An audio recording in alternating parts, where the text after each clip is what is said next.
This is the final of the Miss Tourism International 2004. 19 years old, enjoys music and dancing, and is a student that hopes to be a top model. The winner of the Chinese division that year was this beautiful girl.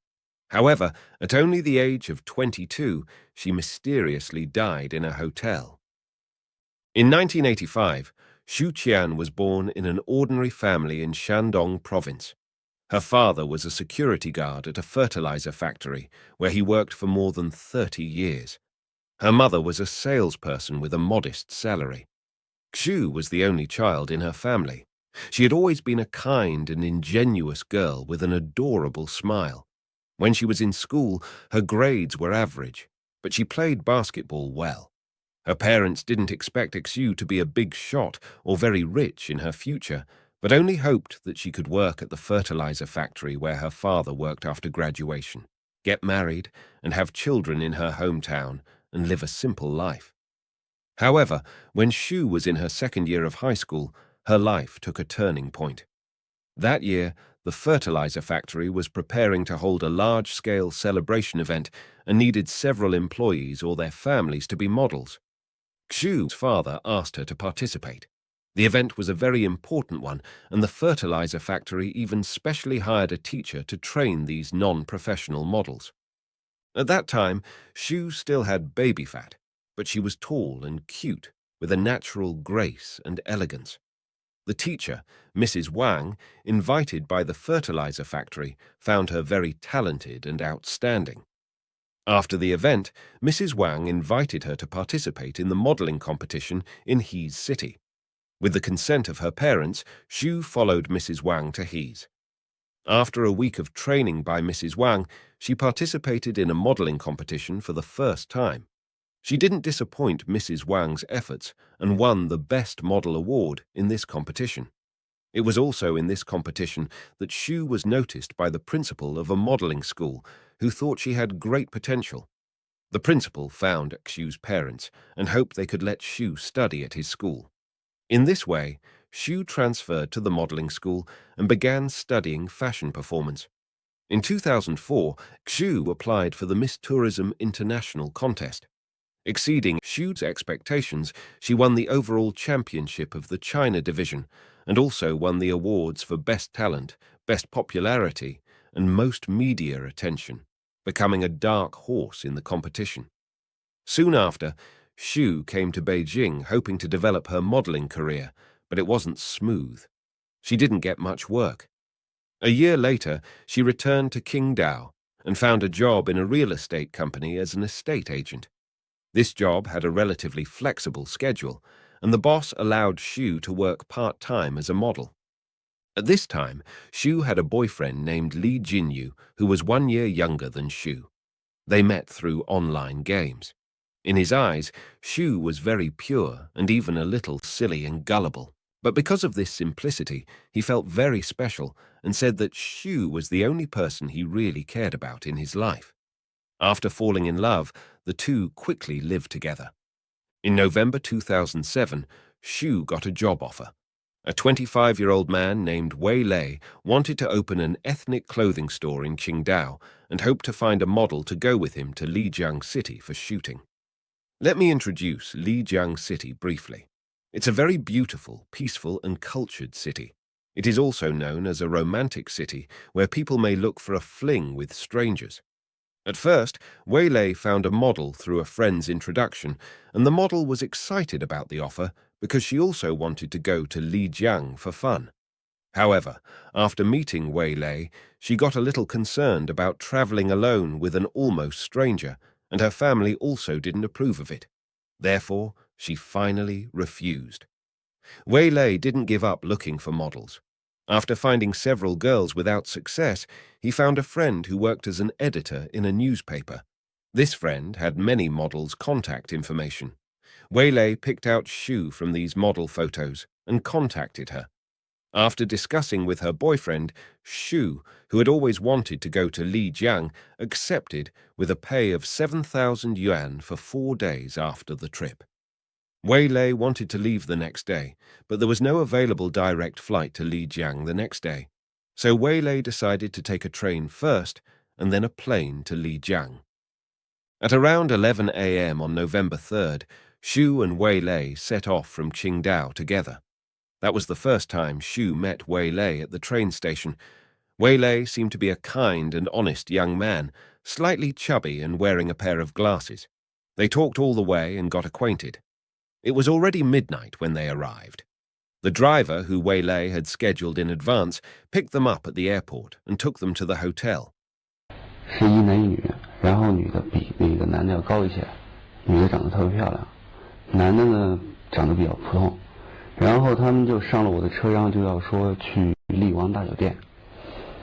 他们在坐车的期间，就是谈话，很像一对情侣。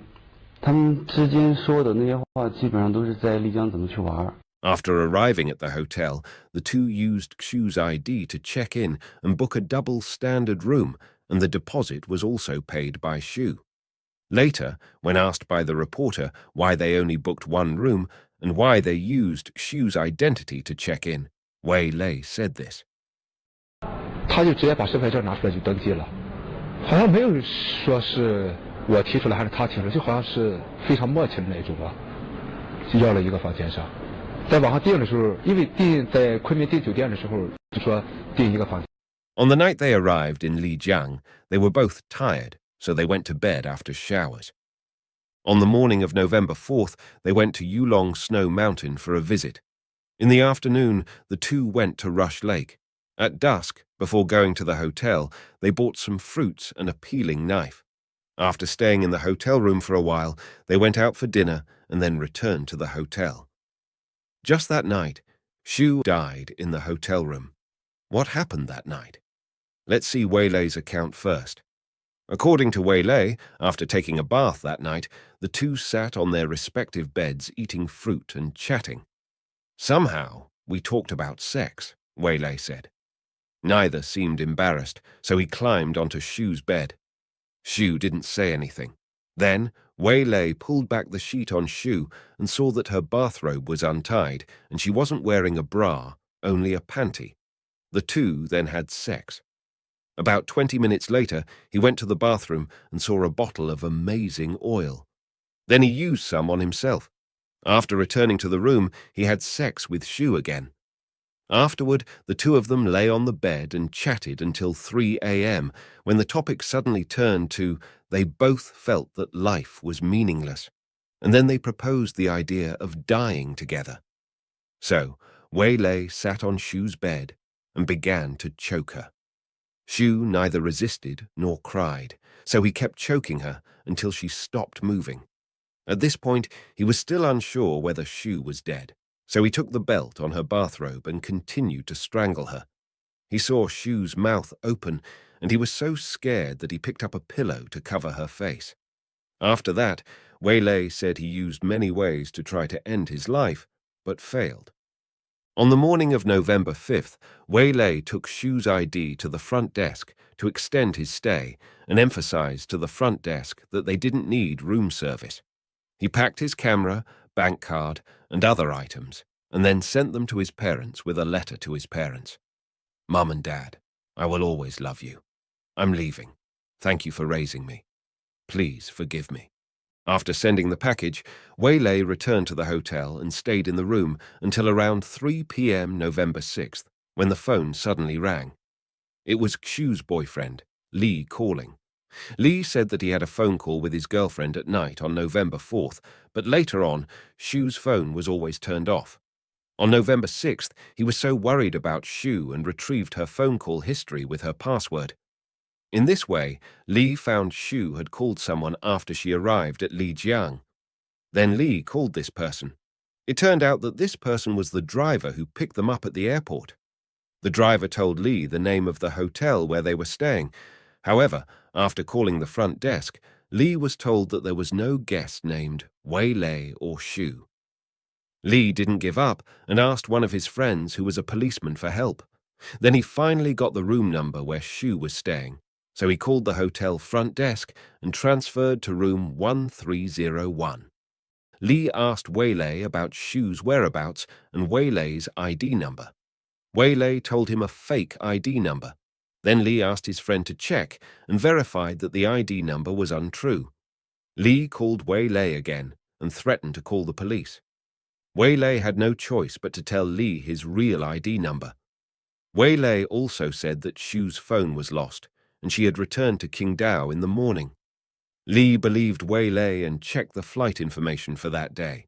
He found that there was a flight from Lijiang that would arrive in Qingdao at 11 p.m. So, Li came to the airport to wait for Xu before 9 p.m. However, Xu didn't show up, but at 10:30 he received a call from the police informing him that Xu had passed away.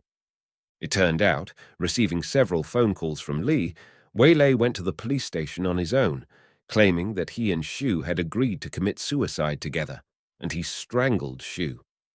别人相信不相信是别人的事情，最起码我敢说，这件事情我没有去编造任何谎言，这是事实。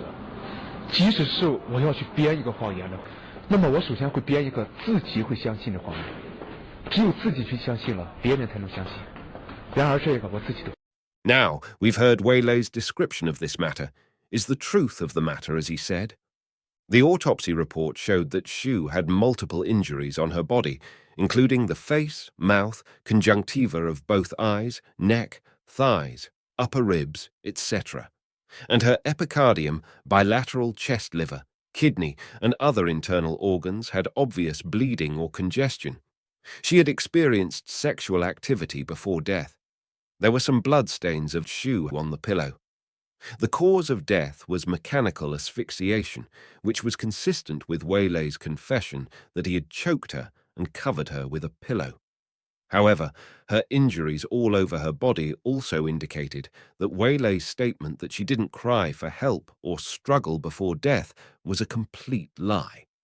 Moreover, since they had agreed to die together, why didn't they discuss the methods?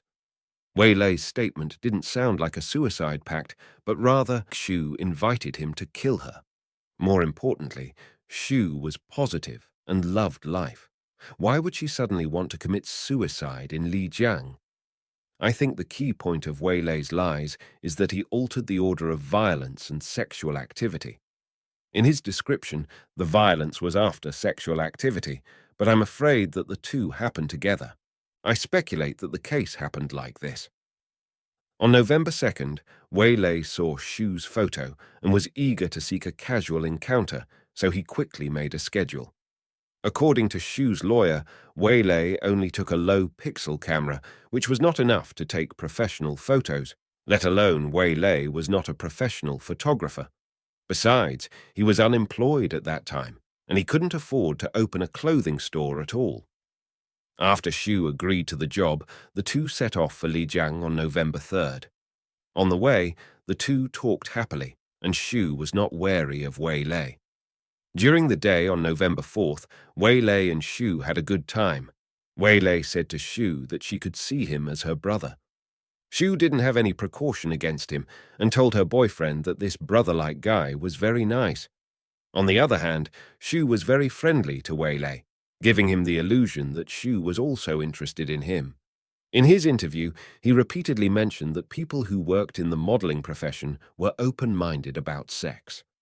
我感觉可能从事他们这一个行业嘛，加上现在社会的所趋势吧，我感觉应该是比较开放的这种。 On the evening of November 4th, when the two were in the same room, Wei Lei finally couldn't help himself and tried to have sex with Xu, but she resisted strongly. Wei Lei choked her neck and covered her mouth with a pillow, forcibly having sex with her. He may have killed Xu during the rape, or he may have feared that she would call the police after the rape was over, so he strangled her. When Wei Lei calmed down, he didn't know what to do next, so he could only extend the room. Unexpectedly, Xu's boyfriend called. Wei Lei realized that he had no way out, so he lied that they had agreed to commit suicide after having sex to avoid the charge of rape and murder. Before he turned himself in, he faked an attempted suicide, cutting several cuts on his wrists and the stomach. In fact, several of the injuries on his body were minor and couldn't have been fatal. So, what do you speculate happened that night? However, whether what Wei Lei said is true or not doesn't affect the fact that he illegally deprived other people's lives. The court didn't believe Wei Lei's story, and Wei Lei was sentenced to death with a 2-year reprieve for intentional homicide. He appealed against the sentence, and after the final judgment was upheld, he still expressed his intention to continue to appeal.